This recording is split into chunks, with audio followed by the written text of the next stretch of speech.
And going even further from understanding Queen Elizabeth as this symbol of English power and as a virginal queen, we might think really importantly, especially in the context of Romeo and Juliet, about the position of women. And I'm going to ask that on that Canvas sheet, you add at least 3 notes from this slide. So, English society functioned on a system of patriarchy.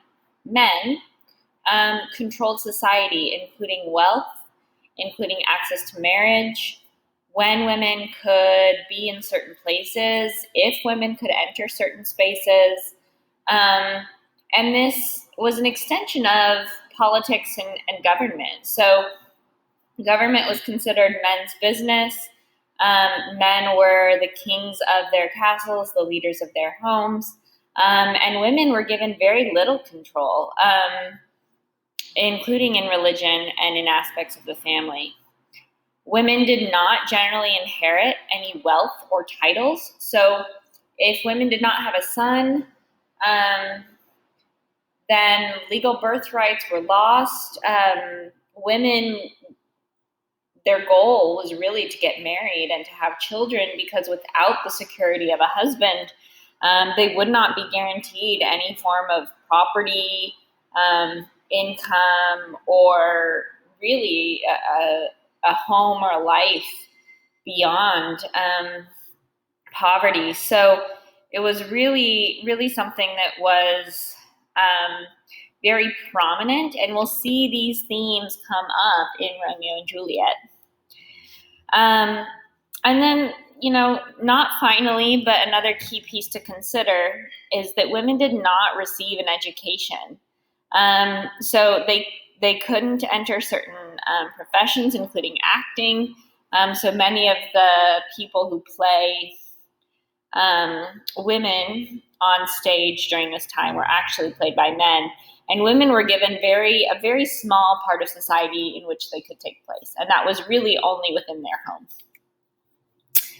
So what are we going to expect when we read this text? And on your Canvas sheet, I'm going to ask that you fill in these frames. So based on some of the things I've mentioned, based off the things you've researched, you might expect to see certain themes or ideas or historical aspects in Romeo and Juliet.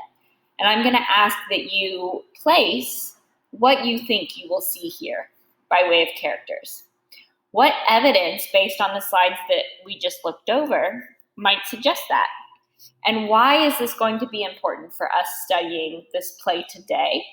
And why is it important for our understanding of this play? So we're going to return to this lesson starter one more time. And as your exit ticket, I want you to think about, what have you learned about Shakespeare, right? And the time in which he was writing. And then as an extension, how is that similar to or different from the world in which you live today? Do we see patriarchy and male authority in our lives today? How can that help us relate to these characters? Do we see a rebirth of technology, of science, of religion, of different types of politics in today's world? How might that relate? And then what does the role of power and authority have to do with any of this? So that is your exit ticket on your Canvas sheet. Please complete all aspects of your Canvas handout, and this will serve as your lesson for today.